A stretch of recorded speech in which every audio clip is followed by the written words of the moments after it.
Hello students, welcome to from the basics YouTube channel. मैं हूं अरूप सेठ एंड आज हम लोग डिस्कस करेंगे about the ideal and real gas equation and some concepts about them. और काइनेटिक थ्योरी ऑफ गैस का ये सेकेंड लेक्चर है। हम हिंदी पे इस लेक्चर को कंटिन्यू कर रहे हैं। बेसिकली इंग्लिश मीडियम स्टूडेंट के लिए ये हैं, लेकिन हाँ, हिंदी मीडियम ऑब्वियसली जहाँ पे है उन लोगों का भी हेल्प होगा इसमें। ठीक है, तो क्या है कि मान लो हम आइडियल गैस और रियल गैस के बारे में इससे पिछले क्लास में भी थोड़ा सा डिस्कस किए थे, बट इसमें हम एकदम स्पेसिफाइड वे पे करेंगे। जैसे कि जो आइडियल गैस होता है ना, जो आइडियल गैस होता है वो किस इक्वेशन को फॉलो करते हैं? P V is equals to R T या फिर एन आर टी या म्यू आर टी, है ना। अभी मतलब इससे पहले एन आर टी एन को मोल बोलते थे, बट अभी से मतलब इसको म्यू से डिनोट करना होगा एंड म्यू आर टी से इसको लिखना होगा इस तरीके से, म्यू आर टी। ठीक है, और P V equals to R T होता है। और in generally for real gas ये नहीं होता है। रियल गैस के लिए ये रिलेशन कुछ इस टाइप में होता है कि P plus a by V square into V minus b is equals to R T. ठीक है, इस टाइप में ये चीज़ हो जाता है।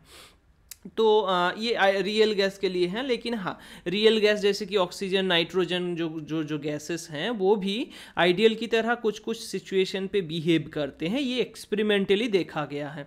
जैसे कि मान लो हम अगर एक्सपेरिमेंटल डेटाज को एनालाइज करें तो ये देखा गया है कि ये देखो, यहाँ से आर का वैल्यू क्या आ जाएगा? आर का वैल्यू हो जाएगा P V by mu into T, है ना। ये यहाँ से मिल जाएगा। तो इसको ये तो जनरली आर तो कांस्टेंट है ना, यूनिवर्सल गैस कांस्टेंट है ये। इस पे और थोड़ा चर्चा करेंगे, इसमें पूरा एकदम मतलब इसको खोल के रख देंगे। लेकिन हाँ, पहले इसको थोड़ा सा समझ लो कि कैसे रियल गैस आइडियल गैस की तरह बिहेव करते हैं। उसके बाद रियल गैस को हटा देंगे, सिर्फ आइडियल गैस को लेके हम काम करेंगे। ठीक है, तो अंडर विच कंडीशन? तो फर्स्ट ऑफ ऑल जब हम प्रेशर के साथ मान लो इसको आर को प्लॉट कर रहे हैं, आर को मतलब क्या है? P V by mu T को जब प्लॉट करते हैं तब ये देखा जाता है। देखो नॉर्मली होना क्या चाहिए था? पी ये तो कांस्टेंट है ना, आर तो एक कांस्टेंट फिक्स्ड वैल्यू है, तो उसको क्या होना चाहिए था? ऐसे कांस्टेंट रहना चाहिए था। चाहे हम प्रेशर को इधर उधर करें या ना करें, कोई उससे मतलब नहीं होना चाहिए था उसको। लेकिन ऐसा होता नहीं है। ठीक है, रियल गैस को, ऑक्सीजन, नाइट्रोजन को लेके जब ऐसे करते हैं ना एक्सपेरिमेंट, तो देखा गया है कि इसका जो ग्राफिकल रिप्रेजेंटेशन होता है कुछ इस टाइप में दिखता है। ये सब कुछ इस टाइप में दिखता है। ठीक है, तो बेसिकली ये किस लिए है? बेसिकली ये किस लिए है? तो ये उनका बिहेवियर है, क्योंकि वो तो P V equals to mu R T को फॉलो ही नहीं करता। P plus a by V square V minus e b equals to R T को फॉलो करता है। वहाँ पे तो मतलब ये P V by mu T तो कांस्टेंट है ही नहीं उसमें, तो इसको क्यों फॉलो करेंगे? अगर P V by mu T constant होता तब ठीक है कि अगर P V by mu T के साथ कांस्टेंट होता तो इसको हम कांस्टेंट को आर बोलते and then P V equals to mu R T लिख देते। पर ऐसा तो है नहीं इसमें आइडियल गैस के, रियल गैस के लिए। तो इसलिए वो इस इक्वेशन, इस लाइंस को फॉलो करते हैं। तो इसमें कार्ब्ड लाइन मिलता है एंड डिफरेंट टेम्परेचर पे डिफरेंट। मान लो यहाँ पे T1 है, ये मान लो T2 है, ये मान लो T3 है। हाँ, यहाँ पे T3 सबसे ज़्यादा है, T3 greater than T2 greater than T1। T1 सबसे कम मतलब सबसे मिनिमल टेम्परेचर है। ठीक है, तो देखो जितना टेम्परेचर को हम घटा रहे हैं उतना उसका कार्बिनेस बढ़ रहा है ना। कार्ब मतलब उसका उतना कार्ब आ रहा है। लेकिन स्ट्रेट लाइन की ओर कौन जा रहा है? देखो जैसे हम टेम्परेचर को बढ़ा रहे हैं, ये ऑलमोस्ट स्ट्रेट होने का कोशिश कर रहे हैं, स्ट्रेट होने का कोशिश कर रहे हैं, है ना। इसके बाद और भी टेम्परेचर बढ़ाएंगे तो इस टाइप के का पैटर्न दिखेगा। तो बेसिकली इस टाइप में इसका जो टेम्परेचर अगर हम धीरे धीरे बढ़ाते हैं तो क्या होता है, वो ऑलमोस्ट उस मतलब आर का वैल्यू मतलब P V by R mu T का वैल्यू ऑलमोस्ट कांस्टेंट आता है। ऑलमोस्ट, हाँ, ज़्यादातर नहीं, क्योंकि इसके बाद से ये इतना ऊंचाई तक चला जाएगा ना, ये जो ग्राफ है इस लाइन से इतना बाहर की ओर चला जाएगा और उसको ढूंढ नहीं पाओगे। तो कहाँ तक वो वैलिड हो रहा है? ये जो ये वाला केस है ये कहाँ तक वैलिड हो रहा है?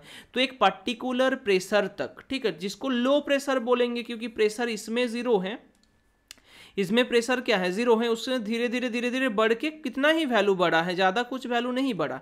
तो बेसिकली लो प्रेशर जहाँ पे है, लो प्रेशर, और लो प्रेशर के अंदर भी और कुछ कंडीशन होना चाहिए। लो प्रेशर में अगर हम टेम्परेचर को भी लो करेंगे तो कार्ब बन जाएगा, स्ट्रेट लाइन नहीं बनेगा। तो ऑलमोस्ट स्ट्रेट लाइन होने के लिए टेम्परेचर T3 को हाई होना होगा, राइट, टेम्परेचर को हाई होना होगा। तो इसमें बेसिकली दो कंडीशन पे, जहाँ पे लो प्रेशर है एंड हाई टेम्परेचर है, हाई टेम्परेचर है, ठीक है, लो प्रेशर हाई टेम्परेचर, इस कंडीशन पे क्या होता है ना, रियल गैस जो है वो आइडियल की तरह बिहेव करते। मतलब ये क्लास 8-9 पे पढ़े हो तुम लोग, क्लास 8-9-10 पे। तो ये चीज़ देखो अभी यहाँ पे ग्राफिकली कितना आसान तरीके से हो रहा है ना, कि लो प्रेशर और हाई टेम्परेचर पे ऑलमोस्ट ये जो ग्राफ है, ये ऑलमोस्ट ये ग्राफ स्ट्रेट लाइन बनता है। हाँ, एग्जैक्ट नहीं बनेगा क्योंकि वो तो रियल गैस है ना, तो रियल गैस में एग्जैक्टली स्ट्रेट लाइन बनेगा नहीं क्योंकि वो वैन डर वाल इक्वेशन को फॉलो करते हैं। हाँ, लेकिन ऑलमोस्ट उसको मान रहे हैं। अब देखो ये चीज़ तक समझ आ गया होगा। अब देखो तुम लोगों को एक चीज़ बोला गया था कि बॉयल्स लॉ, चार्ल्स लॉ, ये चीज़ पढ़े हो ऑलरेडी, फिर भी हम बोल रहे हैं क्योंकि हम लोगों को एक पॉइंट तक पहुंचना है। देखो बॉयल्स लॉ क्या बोला था, BOYLS या E होता है ना, आई मेरे को पता नहीं इतना। बॉयल्स लॉ जो होता है, देखो साइंटिस्ट बॉयल्स ने क्या बोले थे कि अगर टेम्परेचर कॉन्स्टेंट है तो क्या होता है, P प्रोपोर्शनल टू 1/V हो जाता है ना। तो यहाँ से हम लोग बोलते हैं कि PV is equals to constant, ये बोलते हैं यहाँ से। और सेम तरीके से जो चार्ल्स लॉ है वो क्या बोलते हैं कि जो वॉल्यूम होता है, अगर मान लो हम प्रेशर को कांस्टेंट करेंगे तो जो वॉल्यूम होता है कोई भी गैस का वो प्रोपोर्शनल होता है टेम्परेचर के साथ। तो बेसिकली इस रिलेशन से ही हम, मतलब इन दो रिलेशन को अगर हम कॉम्बाइन करें तो हम लोगों को एक इस टाइप का रिलेशन आ जाता है कि PV/T is equals to constant, ठीक है, इस टाइप का एक रिलेशन मिल जाता है हम लोगों को। तो ये कॉन्स्टेंट का वैल्यू क्या है, ये जो कांस्टेंट हम लिखे हैं इसका वैल्यू क्या है, तो इसका वैल्यू होता है KB। लेकिन हाँ, डायरेक्टली हम KB नहीं लिख सकते, क्योंकि क्या रीज़न है इसके पीछे, क्योंकि यहाँ पे जो हम ये ले रहे हैं ना टोटल, मान लो टोटल कितना अमाउंट गैस ले रहे हैं वो उसका तो पता नहीं है ना, तो हम कुछ मान लेंगे कि n नंबर ऑफ उसके अंदर टोटल मॉलिक्यूल्स हैं। क्या है n is the total number of molecules. n क्या है, total number of molecules within the gas, ठीक है। तो अगर total number of molecules n है, PV/NT जो मिलेगा हम लोगों को वो कांस्टेंट मिलेगा। ये एक्सपेरिमेंटली एंड यहाँ से भी कुछ एजम्पशन लेके बोल सकते, यहाँ से भी कंबाइन करके बोल सकते हो कि हाँ ठीक है, PV जो होगा PV/NT वो कांस्टेंट होगा, n जहाँ पे टोटल नंबर ऑफ मॉलिक्यूल्स है। और इसका वैल्यू क्या होता है सर, तो इसका वैल्यू हो जाता है KB, जिसको हम बोलते हैं Boltzmann constant, BOLTZ, बोल्ज MANN, बोल्ट्जमैन्स constant, ये बोला जाता है इसको, ठीक है। तो बेसिकली हम लोगों को बॉयल्स लॉ, चार्ल्स लॉ, इधर उधर थियोरम, मतलब प्रैक्टिकल एक्सपेरिमेंट कुछ भी करके हम लोगों को फाइनली एक रिलेशन तक हम पहुंचे हैं।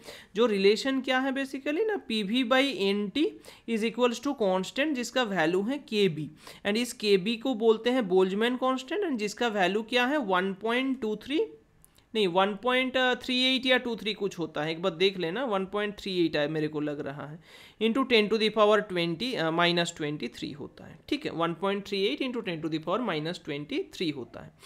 अब देखो n क्या था, n is the total number of molecules, तो अगर हम मल्टीप्लाई करेंगे इस साइड पे तो PV इक्वल्स टू क्या मिलेगा, n into KB into T मिल जाएगा, है ना। n क्या है, टोटल नंबर ऑफ मॉलिक्यूल्स, ठीक है। मैं फिर से इसको रिपीट कर रहा हूँ क्योंकि ये बहुत इंपॉर्टेंट है, इसमें ही ज़्यादातर कन्फ्यूजन हो जाता है, ठीक है। तो n क्या है, टोटल नंबर ऑफ मॉलिक्यूल्स। अब अगर वो जो गैस हम लिए हैं, मान लो उस गैस में म्यू मोल है, मोल को अभी n से हम डिनोट नहीं करेंगे, म्यू से करेंगे, इसका रीज़न है अगले वीडियोज़ में समझ जाओगे, ठीक है। तो इसमें हम बेसिकली म्यू से डिनोट करेंगे इसको, ठीक है। म्यू मोल है, मान लो म्यू मोल गैस है। अभी केमिस्ट्री से ये चीज़ पता है तुम लोगों को, केमिस्ट्री पे ऑलरेडी पढ़ाया जाता है और पढ़े भी होंगे कि 1 मोल गैस के अंदर एवोगाड्रो नंबर ऑफ एटॉम्स या मॉलिक्यूल्स रहता है ना। तो उसका वैल्यू क्या होता है, Na का वैल्यू क्या होता है, दैट इज 6.023 इंटू 10⁻23 हो जाता है, राइट। इतना नंबर ऑफ मॉलिक्यूल्स रहता है। तो म्यू मोल पे कितना होगा, म्यू मोल अगर हमारे पास टोटल गैस है तो म्यू इंटू Na हो जाएगा। तो ये म्यू इंटू Na का जो वैल्यू है वो बेसिकली कितना है, ये total number of molecule n को इंडिकेट कर रहे हैं, ठीक है। तो Pv का वैल्यू हम क्या पुट कर सकते हैं, म्यू इंटू Na, ये n के जगह पे पुट किया, इंटू Kb इंटू T। अभी यहाँ से ये जो Na इंटू के बी मिला हम लोगों को, उसका वैल्यू ऑलवेज कांस्टेंट होता है, यूनिवर्सली वो कांस्टेंट होता है हर गैस के लिए होता है। तो यूनिवर्सल कांस्टेंट इसलिए इसको बोला जाता है यूनिवर्सल गैस कांस्टेंट बोला जाता है। एंड इसका वैल्यू क्या होता है, तो ऑब्वियसली इसका वैल्यू होता है 8.314 इंटू इतना joule mole inverse kelvin inverse हो जाता है, ठीक है। इतना वैल्यू होता है इसका। अब देखो इसका ये जो वैल्यू है वो आया कहाँ से, तो क्योंकि आर हम कहाँ पे पुट किए, इसके जगह पे आर पुट किए है ना, तो उसका वैल्यू देख लो तो वहाँ से आ जाएगा, ठीक है। आर क्या है, Na इंटू के बी था। Na का वैल्यू तो क्या था, Na मतलब एवोगाड्रो नंबर 6.023 इंटू 10⁻23 था। एंड के बी का वैल्यू था 1.38 इंटू 10⁻23। इन दोनों को कैंसिल करोगे, इन दोनों को मल्टीप्लाई करोगे तो अप्रोक्सीमेटली ये दिखाई देगा कि इसका वैल्यू 8.314 और वो भी joule mole inverse and kelvin inverse unit पे आ रहा है। तो आर का वैल्यू कैसे आता है वो समझ आ गया होगा, है ना। Na क्या है, एवोगाड्रो नंबर, Kb क्या है, बोल्ट्जमैन कांस्टेंट, दोनों ही क्योंकि कांस्टेंट है for any kind of gas, ये कांस्टेंट है Kb, और ये जो Na का वैल्यू है एवोगाड्रो नंबर, ये भी कांस्टेंट होता है, तो इसलिए ही R भी कांस्टेंट होता है एंड उसको यूनिवर्सल गैस कांस्टेंट बोला जाता है इसलिए, ठीक है। तो आई होप ये चीज़ समझ आ गया होगा, ठीक है। तो हम लोग अगर फॉर्मूला को लिखते हैं, बेसिकली फॉर्मूला जो आइडियल गैस इक्वेशन बनेगा वो इस टाइप में बनेगा। देखो Pv is equals to mu into Na into Kb into T, ये बेसिक फॉर्मूला है। मतलब हर आइडियल गैस के लिए हम कितना भी अमाउंट ले ले, ठीक है, ये Pv बनेगा। अब अगर मान लो ये बेसिकली म्यू मोल के लिए है, ये कितना मोल के लिए है, ये बेसिकली म्यू मोल के लिए है। अब अगर एक मोल बोलते हैं, एक मोल, तो एक मोल के लिए क्या हो जाएगा, Pv is equals to mu के जगह पे 1 हो जाएगा, तो Na into Kb into T हो जाएगा, ठीक है। तो म्यू, अच्छा, Na इंटू Kb के जगह पे R पुट करते हैं तो म्यू आर टी हो जाएगा, और इससे सिंपली R इंटू टी हो जाएगा। तो इसलिए बोला जाता है कि for mu mole the equation is Pv equals to mu R T, for 1 mole Pv equals to R T, ठीक है, ये रिलेशन आता है। अब अगर हम म्यू को लेके चलते हैं, मान लो म्यू आर टी या म्यू को लेके हम अगर आगे बढ़ना चाहते हैं, तो हम लोग रिलेशन को ऐसे लिखेंगे कि Pv equals to mu into R into T. अब म्यू मतलब क्या है, म्यू मतलब है अमाउंट ऑफ मोल।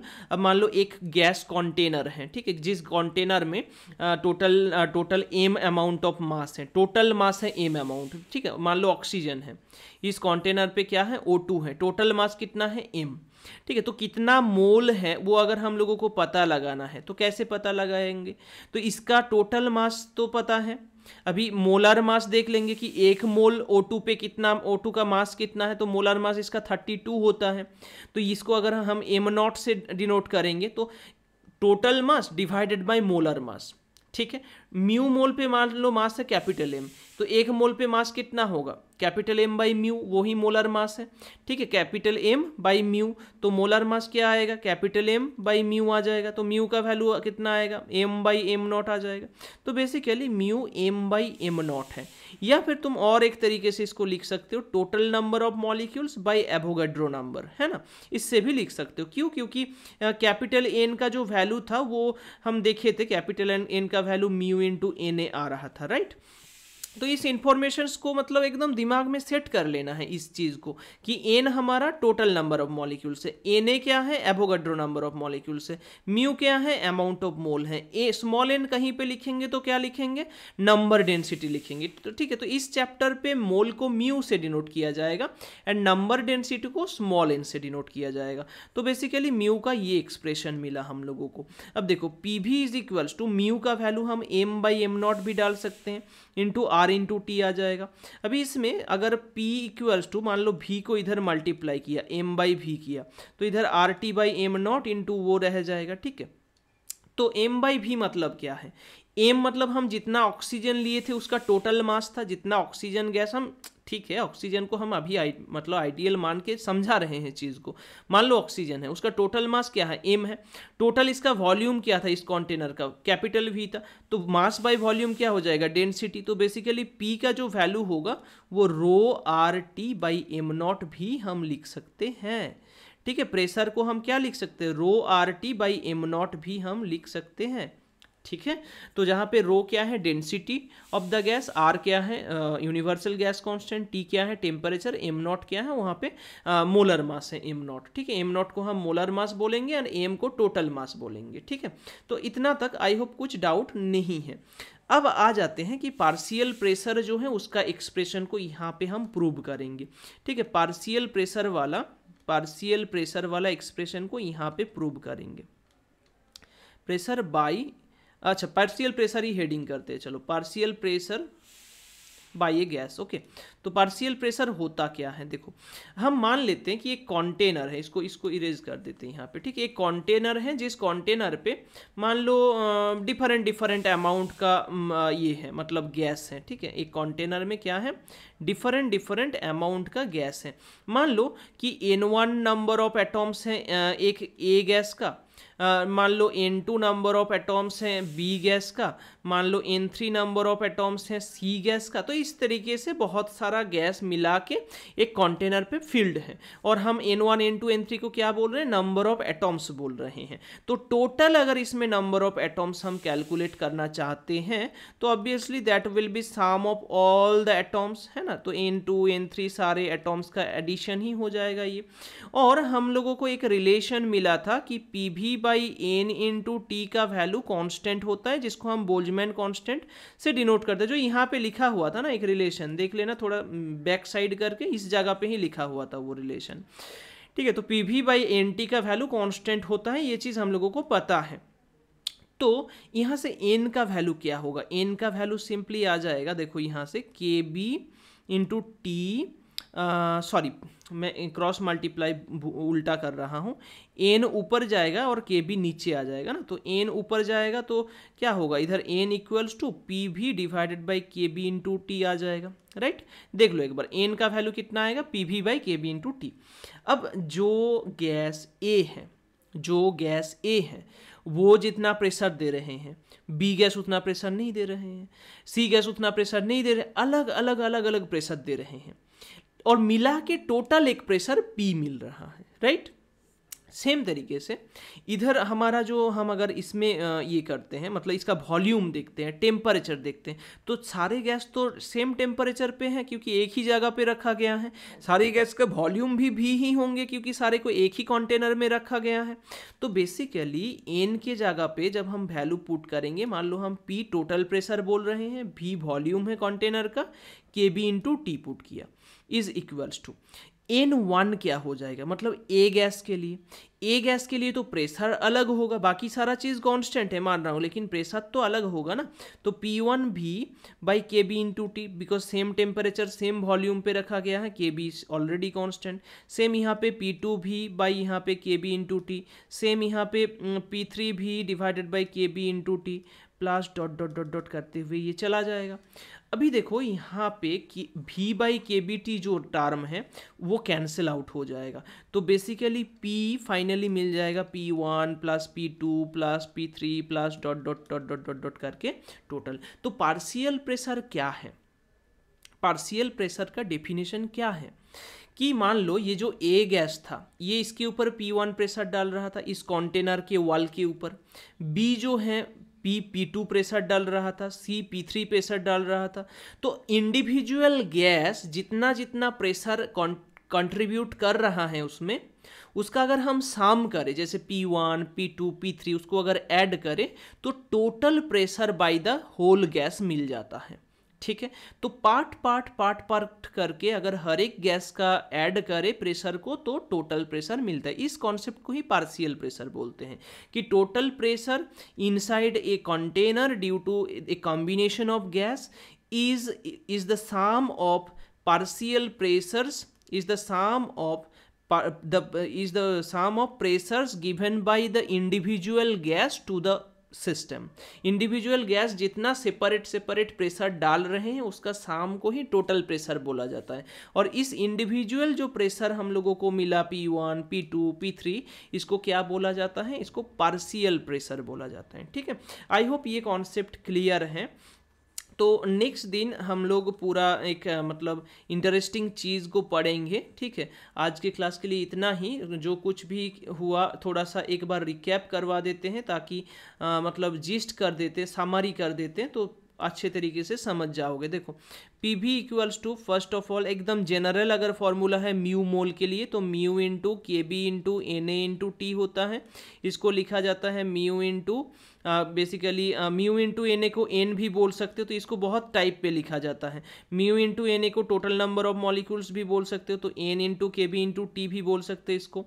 या फिर मान लो KB इंटू Na को अगर एक साथ लिख रहे हो तो म्यू इंटू R बन जाएगा वो, तो R इंटू T भी बोल सकते हो।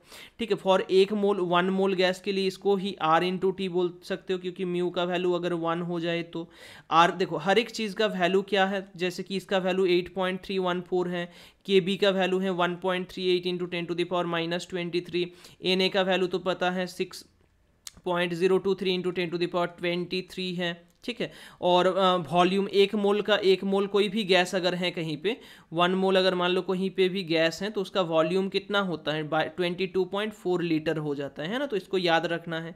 और अगर इसको मीटर क्यूब पे बदलना है तो 22.4 इंटू 10⁻³ से मल्टीप्लाई कर देना, तो ये मीटर क्यूब पे बदल जाएगा। तो ये सारा वैल्यूज मिला। ठीक है, ये सारा वैल्यूज़ हैं, और ये joule mole inverse kelvin inverse पे हैं ऑब्वियसली। ठीक है, और क्या मिला था, पार्शियल प्रेशर का जो रिलेशन था वो भी इंपॉर्टेंट है इसमें। ठीक है, ऐसे डॉट डॉट करके चलता रहेगा।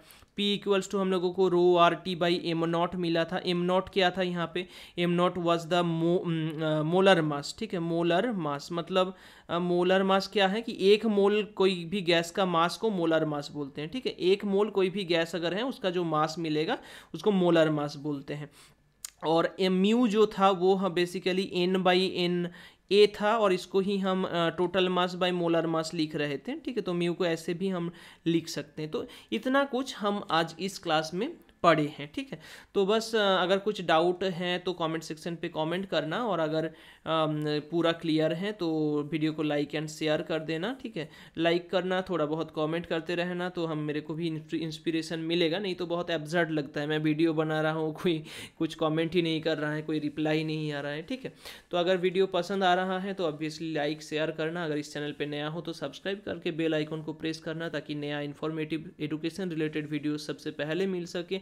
और हम काइनेटिक थ्योरी ऑफ गैस को इतना सिंपल वे पे हम पूरा इस सेशन पे समझेंगे कि तुम लोगों को कोई भी डाउट नहीं रहेगा इसमें। ठीक है, तो आई होप पूरा तुम लोग समझ गए हो। ठीक है, ओके, इस वीडियो को देखने के लिए thank you for watching this video.